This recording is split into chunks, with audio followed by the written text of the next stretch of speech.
Voilà, mesdames et messieurs, permettez-moi de vous saluer. C'est avec un grand plaisir que aujourd'hui, ce 20 septembre 2003, nous allons ensemble vivre ce moment particulièrement émouvant. Vous le verrez tout au long de cette matinée, grâce aux caméras de Philippe Villadecas et de toute son équipe, diffusées bien sûr sur le grand écran que nous avons mis à disposition pour vous, afin que vous puissiez suivre d'une façon sympathique ce grand moment.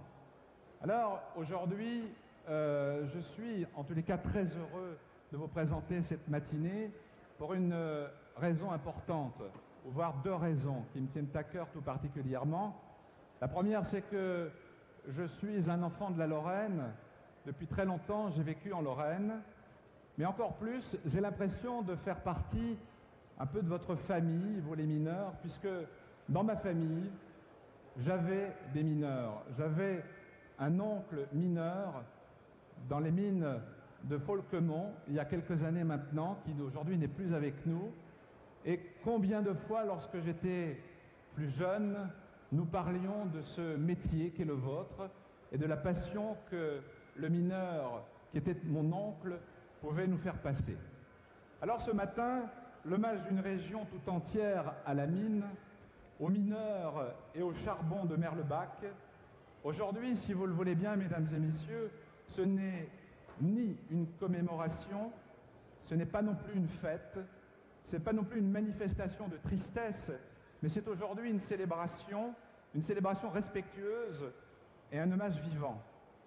L'accompagnement de toute la Lorraine pour le franchissement d'une étape importante dans l'histoire des hommes de la Moselle et de la Lorraine, ce n'est pas, mesdames et messieurs, la fin du charbon aujourd'hui, car il reste la houve à Creutzwald et des centaines de mineurs. Mais ici, siège des HBL, mine historique du bassin, le symbole est fort et votre présence le confirme. Mesdames et messieurs, je vous demande d'applaudir.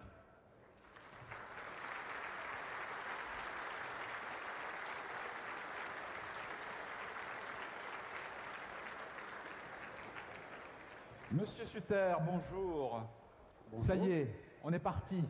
C'est parti. Pour cette matinée exceptionnelle. Tout à fait. Approchez-vous, on va se mettre carrément dans le décor si vous le voulez bien, car en plus des spectateurs et des mineurs et des gens que nous aimons beaucoup qui sont ici ce matin, les téléspectateurs devant leur téléviseur, on dit souvent derrière, mais c'est devant leur téléviseur, bien nous regardent et nous sommes très heureux en tous les cas de leur donner toutes ces images. Monsieur Mathieu Super, vous êtes le patron de Merlebach et aussi celui de la Houve. Vous êtes, on va dire, l'homme clé dans la traduction, le vécu au quotidien de l'arrêt programmé de l'extraction. Alors Mathieu Super, 30 ans de mine, 30 ans de HBL. J'ai envie de vous poser une première question. On dit que le patron de Merlebach que vous êtes est venu en Moselle par hasard. C'est vrai ? Je dirais c'est presque par hasard. Parce qu'effectivement, à la fin de mes études à Nancy, j'avais prévu de voyager. Et donc, j'avais déjà mon contrat en poche pour aller exploiter des mines de mica à Madagascar, à Fort-Dauphin, dans le sud. Ouais. Seulement, mon père déjà, qui était mineur aussi, chef porion aux mines de potasse d'Alsace, donc lors de mes études, j'avais pu bénéficier d'une bourse des mines et à ce titre, j'avais également un contrat avec les mines de sel et les mines de charbon. Et à une semaine de mon départ pour Madagascar, j'ai été contacté par les houillères du Nord et, bon, n'étant pas très attiré par les brumes nordiques, j'ai immédiatement contacté les houillères du bassin de Lorraine et les houillères du centre-midi pour essayer de rester dans une région un peu plus intéressante pour nous. Bien que la réputation du Nord soit un peu usurpée, parce que les gens du Nord et la région du Nord est très agréable. Et donc, je n'ai pas attendu longtemps, puisque que mes amis sudistes m'excusent, mais les Lorrains, comme d'habitude, ont été le plus rapides. Et moins de 10 jours après le premier contact, je faisais ma première descente au siège Simon. Et donc, depuis 30 ans, j'ai parcouru les différentes unités du bassin. Et je dois dire, avec le recul, que lors de ces 30 années, j'ai pu apprécier tout particulièrement les hommes, les mineurs de la région et la région elle-même. Et je crois que je peux dire maintenant, avec le recul et en toute connaissance de cause, si j'avais un parcours minier à refaire, c'est bien ici que je recommencerais. Alors, Monsieur Sutter, aujourd'hui, pour vous, chef du siège de Merlebach, vous êtes le dernier, en quelque sorte. Demain, le dernier patron de la Houve et le dernier charbonnier de Lorraine en France. Quel sentiment vous en avez à cette heure-ci? Je dirais aucun sentiment particulier. Bon, ça s'est fait comme ça.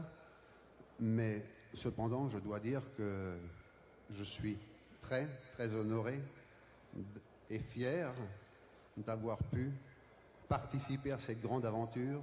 Bon, être le dernier, c'est tombé comme ça.